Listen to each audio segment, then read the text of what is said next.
नमस्कार, मैं हूं अशोक वर्मा। आप देख रहे हैं टीवी 20 न्यूज।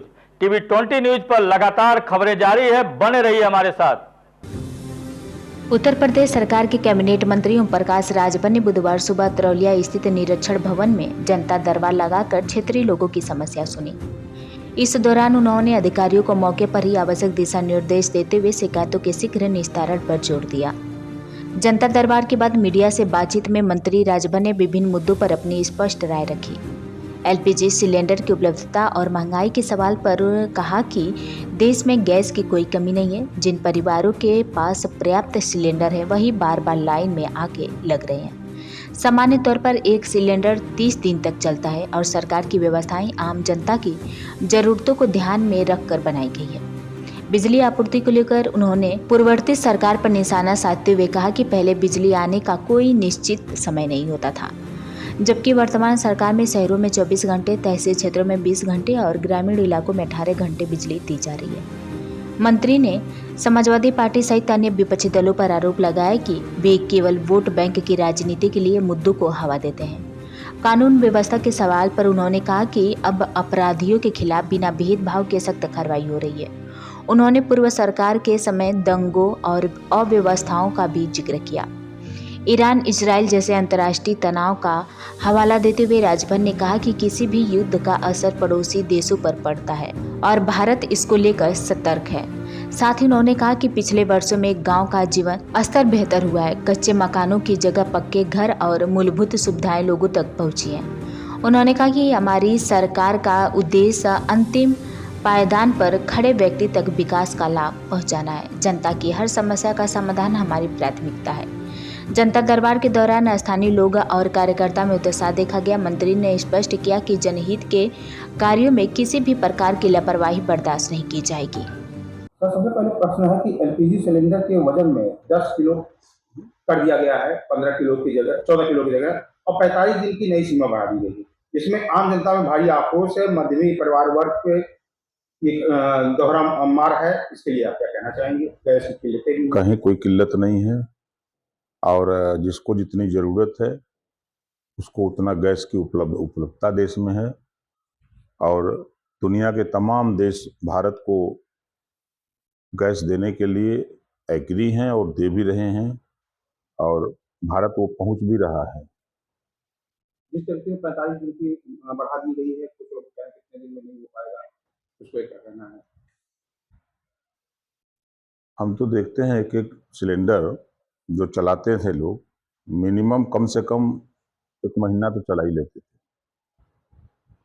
तो कनेक्शन जो 45 दिन देने का है तो उसमें भी नियम है कि जो परिवार को देख करके ही व्यवस्था बनेगी ना।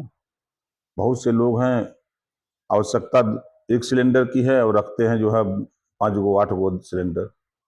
तो ये तो समाज की आवश्यकता के खिलाफ है ना। परिवार की जो आवश्यकता है उससे ज़्यादा है। जिस हिसाब से बात किया जाए 45 दिन के लिए, अब 14 किलो से घटा के 10 किलो की बात की जा रही है। क्या इसकी सच्चाई है? और इस तरीके से फिर 10 किलो कैसे 45 दिन तक चलेगा? अब देखिए, जब सरकार ने किया है तो उसका कोई ऑप्शन देंगे, सरकार देगी। गैस के लिए काफी छोटे छोटे दुकानदार भी दुकान बंद करने के नहीं मिल पा रहा है उन लोगों को, लाइनिंग लगाने ओटीपी नहीं आ रही है और परेशान है। देखिए, परेशान वो लोग हैं जिनके घर में गैस भरा हुआ और रखा हुआ है, खाली सिलेंडर लेकर के वो भाग रहे हैं, वो परेशान हैं। हम तो बहुत लोगों से पूछ रहे हैं तो जो स्थितियां आ रही हैं, अब जैसे किसी ने कनेक्शन कराया, एक ही सिलेंडर लिया, खत्म हो जाता है तब जाते हैं भराने। व्यवस्था है कि आप कनेक्शन लीजिए तो 2 सिलेंडर लीजिए, एक इस्तेमाल करिए, एक अपना वहाँ लाइन में लगे रहिए। आप जाना भी नहीं है तो आपके मोबाइल से आप अपना ऑनलाइन बुकिंग कर सकते हैं। कई लोग का कहना है, जनता का भी पक्ष का भी, कि क्या वो स्थिति पहले की आ गई है जो पहले लाइन लगा के भरा जाता था, आज सब जनता वही लाइन फिर से लगा रही है जो सरकार ने खत्म किया था, घर घर होने नहीं, के लिए किया देखिए, जाएगा। जब युद्ध होता है, मैं फिर कह रहा हूँ, जब युद्ध होता है तो उसका असर पड़ोसी देशों पर भी पड़ता है। तो जो ईरान, इजराइल और अमेरिका में युद्ध हो रहा है उसका असर भारत पे भी है, पूरी दुनिया में ऐसा है। आपने अभी देखा कि ईद के मौके पर तमाम देशों में नमाज नहीं हो पाई, लेकिन भारत एक ऐसा देश है कि जहां हिंदू, मुसलमान, सिख, ईसाई, जैन, फारसी सभी लोग अपने अपने त्योहार मिलजुल करके सब लोग मनाते हैं। सपा प्रमुख अखिलेश यादव ने कह रहे हैं कि भाजपा लाल टोपी और लाल सिलेंडर की महंगाई से घबराती है, डरती है। 2027 के चुनाव करीब आते ही रंगों की राजनीति और महंगाई के मुद्दे पर आप किस तरह से कि अखिलेश जी वो दिन याद करें कि खतरा जहां था, मुजफ्फरनगर, दंगे हो रहे थे, कत्लेआम हो रहे थे, जन की हानि हो रही थी, पलायन लोग कर रहे थे, इस सैफई में नाच देख रहे थे। वो दिन भूल गए। अब महंगाई, कोई गांव आप बता दीजिए, पूरे उत्तर प्रदेश का कोई एक गांव उठाइए, आज के 15 साल पहले गांव में साइकिल मिलती थी, आज 80%, 70% घरों के पास एक एक मोटरसाइकिल, दो मोटरसाइकिल आ गई। 25 से 30% लोगों के पास 4 व्हीलर हो गया। महंगाई अगर है तो ये कहां से हो रहा है? कल सस्ताई थी तो कच्चे मकान में लोग रहते थे, मड़ई में रहते थे। आज महंगाई आ गई तो लोग पक्के मकान में रहने लगे।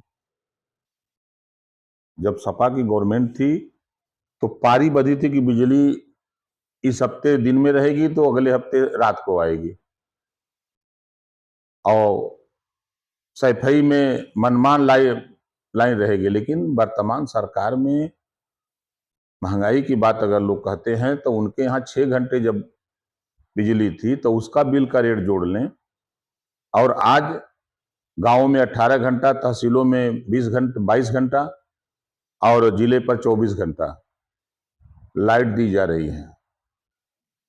ये नहीं दिखाई दे रहा है। फिल्म धुरंधर 2 में एक विशेष किरदार अतीक अहमद को लेकर काफी विवाद नजर आ रहा है। समाजवादी पार्टी और कई नेता इसका कड़ा विरोध कर रहे हैं कि खाली समाजवादी पार्टी ही क्यों विरोध कर रही है? क्योंकि उनको मुसलमानों का वोट चाहिए, कांग्रेस को मुसलमानों का वोट चाहिए, इस नाते उनको अतीक भगवान लगते हैं, देवता लगते हैं उनके। समाज में इस तरीके से फिल्म में अतीक का किरदार दिखाना, जो जिस लायक है उसको उस लायक दिखाते हैं सिनेमा वाले। संजय निषाद हाल में ही एक मंच पे अपने समुदाय को लेकर, महिला सुरक्षा को लेकर भावुक नजर आए और सरकार से कहे कि मेरी कुर्सी ले लें और उनसे इस तरीके से न्याय मिले। ये संजय जी जो बोले हैं उसको जरा आप ध्यान से सुनिए। वो कह रहे हैं पिछली सरकारों में जब समाज के ऊपर जुल्म, जाति अत्याचार होता था तो FIR नहीं होते थे, मुकदमे नहीं लिखे जाते थे, उनके साथ न्याय नहीं होता था। आज हमारी सरकार में मुकदमे लिखे जा रहे हैं, गिरफ्तारियां हो रही हैं, अपराध करने वाले लोगों की गिरफ्तारियां हो रही हैं। ये बात उन्होंने कहा है, और समाज की पीड़ा को लेकर के स्वाभाविक है, दर्द होता है। गोरखपुर में हत्याकांड को लेकर बीजेपी सांसद राधा मोहन अग्रवाल ने कहा था कि अगर अपराधी नहीं पकड़े गए तो सरकार को बेनकाब करेंगे। एक कैबिनेट मोर्चे नाते क्या आपको लगता है कि प्रशासन अपराधी को बचाने की कोशिश कर रही है, या फिर सत्ता पक्ष के भीतर ही पुलिस व्यवस्था पे खत्म हो रही है? नहीं, ऐसी कोई बात नहीं है। अब उनका बयान है, हम तो देख रहे हैं कि कहीं भी कोई अगर घटना हो रही है तो उस घटना को 48 घंटे के अंदर पुलिस सामने ला दे रही है। अभी चाहे जैसे राजकुमार, देवरिया में राजकुमार चौहान बड़ी चर्चा में रहा है, पूरा एक एक पर्दा खोल करके पुलिस ने रख दिया। कहीं भी घटना हो रही है तो पुलिस त्वरित उस पर कार्रवाई कर रही है।